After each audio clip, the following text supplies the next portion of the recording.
Bonjour tout le monde, bienvenue à cette nouvelle vidéo de TW 2020 édition Chikara 2019. Deux vidéos, un à la suite de l'autre. Première fois que je vais faire ça pour cette série-là. Puis j'ai eu pas mal de fun dans le dernier épisode, donc ça me fait un grand plaisir de revenir pour celui-là. En plus, dans notre dernier show, on a fait notre meilleur show jamais fait. Puis on va tout de suite en revenir là où est-ce qu'on en était. Donc c'était Last Laugh. Dans le main event, Claudio Castagnoli et Mike Quackenbush ont battu Ares et Delirious. Claudio Castagnoli a fait un face turn étant donné que Ares ne voulait pas lui donner un title shot. On se rappelle que le 3 shows, Claudio avait battu Mike Quackenbush dans un non-title match pour se mériter un deuxième shot. Ares, le leader du BDK, a refusé. Ensuite, on a... alors, au final, Claudio devient face et va chercher le pin sur Ares. Donc voilà, pas mal intéressant là, comme rivalité. Jigsaw a battu Tim Dunst. Eddie Kingston a battu un Naomichi Marufuji invité pour la soirée dans un excellent combat de 53. Donc ça a donné un très bon résultat. Et ça, c'était après un Open Challenge d'Eddie Kingston qui pense qu'il mérite plus de respect. Cheech a battu Colin Delaney. La Mommy Russe a battu Player Uno. Doug Williams a battu Ilios. Chuck Taylor a battu Equinox. Arlen Bravado, Lindsay Dorado et Vin Gerard ont battu le Spectral Convoy de Frightmare, Hollow Wicked et Ultramantis Black. On avait eu un segment avec l'Oracle que Ultramantis avait consulté, puis l'Oracle lui avait dit que ses doutes allaient être sa perte, et puis il a tellement douté de tout le monde dans le combat qu'il a lui-même causé la défaite de son équipe. 3.0 ont battu Dasher Hatfield et son nouveau partenaire KCD qui se cherche toujours un sport pour être dans son équipe. Brody Lee a battu Helly Hill et High Scream. Yuan Nation a battu Firehand, Piki Sanchez et Greenhand dans un Spotfest. Et Gran Akuma et Icarus ont battu les Arian Portals dans le combat d'ouverture de la soirée. Au final, ça a été notre meilleur show jamais fait. Ça a aussi été le show qu'on a eu le plus de gens qui sont venus. On a quand même... C'est comme la dernière... lors du premier ou deuxième show, la progression a été de 6 personnes de plus. Ensuite, environ une vingtaine, presque d'une vingtaine pour Testimony of Evil. Plus d'une vingtaine, puis là, ben, on est allé chercher 30 personnes de plus que la dernière fois.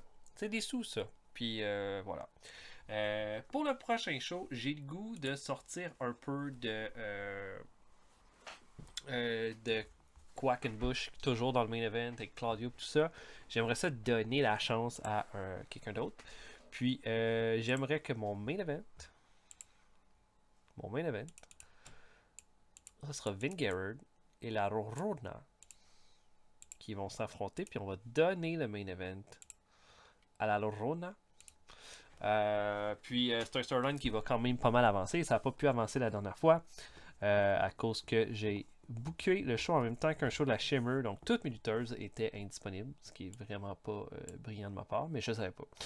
Donc voilà. Ce que je vais faire, c'est que je vais avancer jusqu'au... au prochain show. Et puis, pour le reste, je vous laisserai... comment je dirais ça? Pardon. Pour le reste, on... J'ai plus de mots. Pour le reste, s'il arrive quelque chose, je vais arrêter d'avancer puis je vais vous le montrer. Dans le fond, c'est ça que je voulais dire. Donc voilà. À tantôt tout le monde. Alright. Donc, qui on n'a pas? On n'a pas Quackenbush ce soir. On n'a pas notre champion. On n'a pas Akuma. On n'a pas Rensburg. On n'a pas Jigsaw. Puis on n'a pas Lindsay Dorado. C'est un peu dommage. Mais on a quand même des top names. Des incidents backstage avec Leonard F. Chickarison. Son attitude cause problème. On va lui donner un bon avertissement. Oh, ça n'a pas été positif. Oh, Ellie Joe est en train de fumer. On va lui donner une petite tape sur le poignet. Shane Matthews. Même chose. Il fumait aussi. Et voilà. Donc, je vais booker le show. On se voit après. Je pense que ça va sortir un petit peu des sentiers battus, celui-là, mais on va voir. Donc, je book et on se voit plus tard. À tantôt tout le monde. Ok, je commence le premier show. Je pense pas que ça va être si bon que ça. Ça se pourrait que ce soit mon pire show. J'essaie des affaires différentes. J'ai pas mis les mêmes lutteurs au top. Puis j'ai pas Quackenbush avec moi ce soir, mais voilà, on essaye. On verra ce que ça donne. On commence en pre-show alors que Tommy Mercer, lutteur local, s'en prend à Jagged. Jagged va l'emporter par soumission à 5 minutes 37. Petit combat correct de pre-show. Shane Matthews a été dans un combat solo durant le show. C'est pour ça que Jag est tout seul. On a ensuite Ice Cream Jr. qui affronte CJ Parker. Là, c'est pas mal moins bon. Mais Ice Cream Jr. va l'emporter à 7 minutes 38. Je pense que c'est deux lutteurs qui sont juste pas prêts là, à lutter à ce truc-là. Puis voilà, CJ Parker est encore très green. Mais on ouvre le show avec un combat entre Soldier End et Eddie Kingston pour ouvrir le gala. Ça nous donne un bon combat de 37 pour commencer. Kingston, là, qui est un peu en feu, là, va l'emporter avec un backdrop driver à 10 minutes 46. Voilà, on est en train vraiment de le crédibiliser, puis il va chercher des grosses victoires. Puis là, c'est là contre Soldier End est une bonne victoire aussi. Donc voilà, je suis très satisfait. Ensuite, les Bravado Brothers affrontent Dasher Hatfield et Casey Day. C'est un combat face contre face. Hein? Donc, au final, ça donne un combat de 25, ce qui est pas énorme. Mais c'est pas horrible non plus. Mais c'est pas mal plus bas que ça. C'est vraiment horrible. Par contre. Puis, au final, ben, Casey Day, là, il a toujours pas trouvé là, son sport hein, qui l'attache à comme Dasher Hatfield au baseball. Il a toujours pas trouvé son sport pour sa gimmick puis tout ça. Là, durant un combat, c'est ça, ça va être un bon petit combat, bien équilibré. Et puis, à un moment donné, Harlem Bravado va être au sol et KCD va monter sur la troisième corde. Et Dasher Hatfield va dire vas-y, vas-y, t'es capable. Et KCD va faire un plongeon, comme s'il était sur le haut d'un tremplin. Puis il va faire un 450 splash sur Harlem Bravado pour la victoire. Et là, Dasher Hatfield capote complètement. Et là, KCD pas l'air de trop de comprendre, mais ça a comme été plus fort que lui. Il n'a pas eu le choix de faire ça. Voilà, donc une victoire de KCD là-dessus et de Dasher Hatfield. Et ça continuera au prochain show. On a un match entre El Hijo de Ice Cream et Sarah Del Rey. Sarah Del Rey qui fait son retour et elle a l'air pissed off. Et elle défonce El Hijo de Ice Cream pendant 9 minutes 39 avant de faire un reverse pile driver pour la victoire. Voilà, là, on va essayer de la monter là, dans un danger du BDK. Et ensuite de ça, Arrête arrive avec Daisy Hayes et Piquin Sanchez. Et puis, ça parle contre Claudio Castagnoli. Du fait qu'il va payer pour ce qu'il a fait ce soir. Peut-être parce qu'il a fait la dernière chose. Ça n'arrivera pas ce soir, par contre.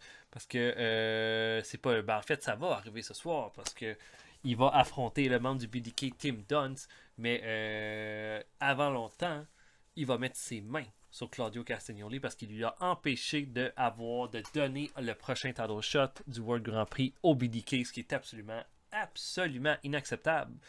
Et Daisy Hayes là, prend le micro pour dire faites-en pas, arrête, je vais m'arranger pour l'avoir, ce title shot là avant longtemps. Et on a un match entre Claudio Castagnoli et Tim Dunst. Malheureusement, ça cliquait pas entre les deux, mais on s'en sort quand même avec un combat de 33. Un European Uppercut va permettre à Claudio d'aller chercher la victoire. On a ensuite un Spotfest match entre Shane Matthews, Fire Anti-Ua Nation. Combat tout à fait correct. Ua Nation gagne en popularité. Fire Ant, c'est pas fort. Hein, les performances in ring, c'est dommage. La meilleure revient à Cheech. Mais c'est Ua Nation qui, encore une fois, va aller chercher la victoire alors qu'il va faire un Ua Combination sur Shane Matthews pour la victoire. Et voilà, là, je suis en train d'en faire un petit projet. Là. Great Ant affronte Brody Lee maintenant. Et Brody Lee, ben Great Ant va vraiment bien se défendre, mais Brody Lee va l'emporter avec un running beat boot à 10 minutes 3. Et après le combat, Brody Lee va piétiner Green Ant comme on piétine une fourmi au sol. Il va comme tourner avec sa botte comme ça. Et ça va faire vraiment mal à Green Ant. Et puis Brody Lee va quitter comme ça. Et il va blesser Green Ant en faisant son geste. Et là, ouais, mes combats sont vraiment pas forts. J'aurais pas un grand résultat. Equinox et Ryan Taylor affrontent Chuck Taylor et Icarus. Bon petit combat de 30. Mais Icarus était blessé, là, ça a joué sur sa performance. Au final, Chuck Taylor va faire un soul food sur Equinox pour aller chercher la victoire. On est en train de montrer un peu les 3.0. Comment ça s'appelait là? Les best friends. Pour essayer de les mettre un petit peu over. Donc voilà, un 30. On a un segment avec Ultramantis Black et Oracle. Et là, Ultramantis Black est furieux. Hein? Il est furieux du conseil que Oracle lui a donné lors du dernier show. Il a dit, si on est allé te chercher avec la magie qu'on a, c'est pas pour que tu nous donnes des mauvaises nouvelles, c'est pour que tu nous en donnes des bonnes. Et puis, tu vois, ce soir, je ne veux pas écouter tes conseils. Et puis, ce soir, c'est Frightmare qui se bat, puis je veux pas. Je veux pas écouter tes conseils pour ce combat-là. C'est un combat important pour notre clan, puis surtout pour moi si je veux accéder au top. Donc voilà, petit segment de 29, très bien. On a un combat par équipe, les Super Smash Bros affrontent le Russian Mummy et Colin Delaney. Et en gros, Russian Mummy démarre le combat, il va se battre tout seul durant tout le match. Et il va terminer ça avec un accolade à 9 minutes 37. Et Colin Delaney va avoir rien fait, il est comme tout fier de lui. Et 30 pour ce combat-là. Donc le Russian Mummy va chercher une grosse victoire, puis il va chercher les meilleurs combats si on le met en équipe. En fait. Frightmare affronte Simon Gotch, meilleur combat de la soirée jusqu'à là, je pense. Non, peut-être le combat d'Eddie Kingston était meilleur que ça, mais Frightmare est accompagné là, de Oracle et de Ultramantis Black. Et puis Simon Gotch va quand même vraiment bien dominer le combat. Et puis là, Simon Gotch a l'air d'être sur le bord de se préparer pour une soumission. Et Oracle, du bas du ring, va avancer sa tête proche de Frightmare. Il va lui chuchoter quelque chose à l'oreille.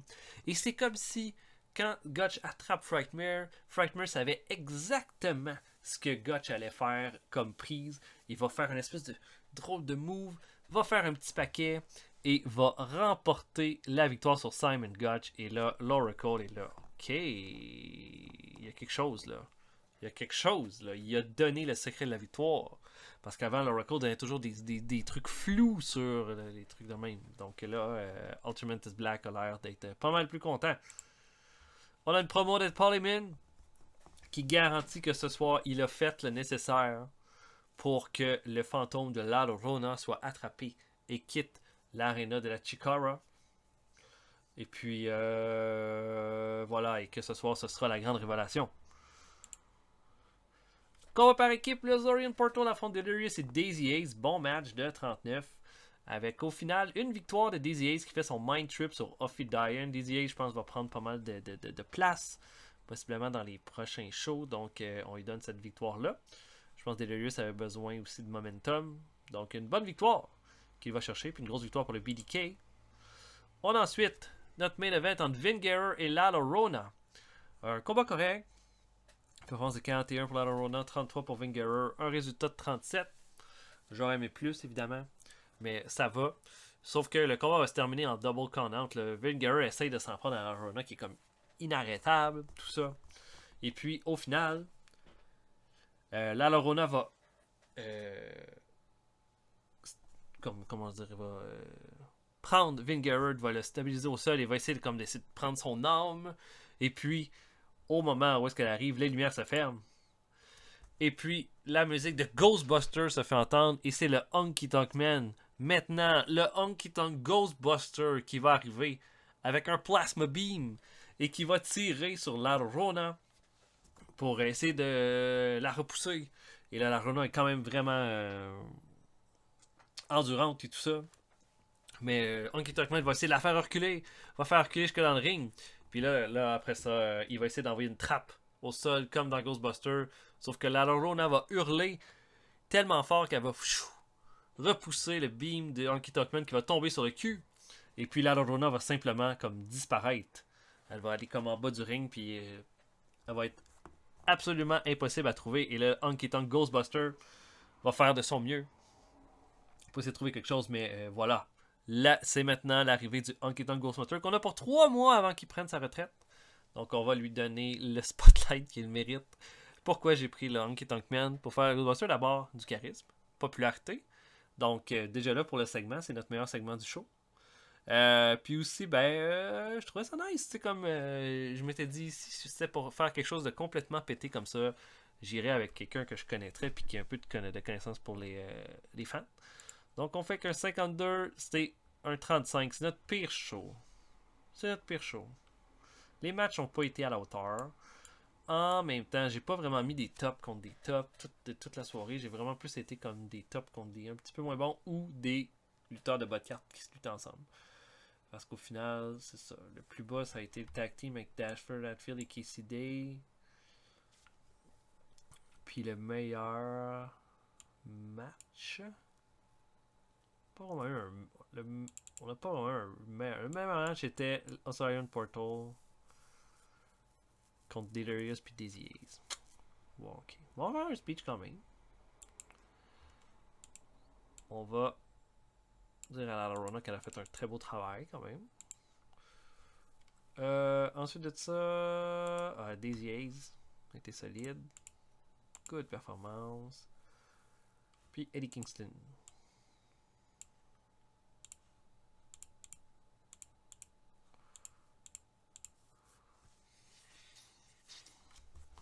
Alright. J'espère qu'on va avoir Quackenbush pour le prochain show. Mais pour le reste, je pense que c'était. C'est ça, là. Quackenbush était pour la Dragon Gate USA avec Lindsay Dorado. Je sais pas si ça va être lors de notre prochain gala, mais c'est sûr que du moment que j'ai Quackenbush disponible, je fais Eddie Kingston contre Quackenbush pour le titre Grand Prix. Donc voilà pour ça, j'espère que vous avez apprécié. On est allé un peu loin dans le délire là avec la Lorona lors du dernier show. Mais voilà, j'espère que vous avez apprécié. On va se voir pour un prochain épisode bientôt. Je vais vous souhaiter une excellente journée à tous. Salut tout le monde, à la prochaine.